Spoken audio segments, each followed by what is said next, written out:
जालन्यामध्ये असं एक मंदिर आहे जे एका भक्ताच्या म्हणण्यावर एका गावातून दुसऱ्या गावात चालत आलं आणि मुघलांनी केलेली मंदिराची तोडफोड डोळ्याने पाहून त्यांचा राग मात्र न केला। तर नमस्कार मंडळी, मी वैभव सराटे पाटील एके जालनाकर वैभव आणि हाय आपला हिडन प्लेसेस ऑफ जालना सिरीजचा 6वा मिनी व्लॉग। जामखेडच्या एका व्लॉगला एवढ्या कमेंट आले की जामवंत महाराजांच्या मंदिरापासून थोड्याच अंतरावर 1200 वर्षापूर्वीचे खडकेश्वर महादेव मंदिर आहे, तिथे का गेलं नाही?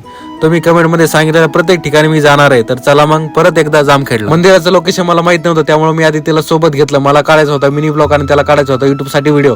बोलता बोलता आदित्यने मला एक चॅलेंज दिलं की 5 दिवसात 10,000 फॉलो झाले तर तुला माझ्याकडून पार्टी। त्यामुळे इज्जतीचा प्रश्न आहे, फॉलो नक्की करा। थोड्याच वेळात जामखेडला पोहोचलो आणि गावाच्या थोडं समोर आहे खडकेश्वर महादेव मंदिर। मंदिर पाहताच मन प्रसन्न झालं। लांबूनच असं वाटतं की 1200 वर्षापूर्वीचे मंदिर असेल। या मंदिराची आख्यायिका अशी आहे की जामखेड गावाची एक पुजारी रोज महादेवाच्या दर्शनासाठी खडकेश्वर या गावात जात होती। वाढत्या वयानुसार ती जाऊ शकली नाही। तिने महादेवाला प्रार्थना केली आणि महादेव प्रसन्न झाले।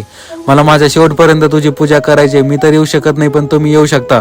खडकेश्वर या गावातून साक्षात मंदिर उठून जामखेड या गावात आलं। मुघलांनी मंदिर बाहेरून तर पूर्ण तोडलं पण आतमधून तोडू शकले नाही। अहिल्याबाई होळकरने त्यांच्या काळामध्ये मंदिराचं काम केलं। मुघलांनी भंग केले, शिवलिंग बदलून त्याच्या ठिकाणी दुसऱ्या शिवलिंगची स्थापना केली। मंदिराचा प्रत्येक काम इतिहासात घडलेल्या काही ना काही गोष्टीबद्दल माहिती सांगतो। इथे आल्यानंतर प्रत्येकाला एक विचार तर नक्की येणार, तो म्हणजे मुघलांनी खूप मंदिर आणि मूर्त्या तोडल्या। जर त्या तोडल्या नसत्या तर आज इतिहास थोडा वेगळा असता। मंदिर आतमध्ये एवढे भारी आहे तर त्या काळी संपूर्ण मंदिर किती सुंदर दिसत असेल।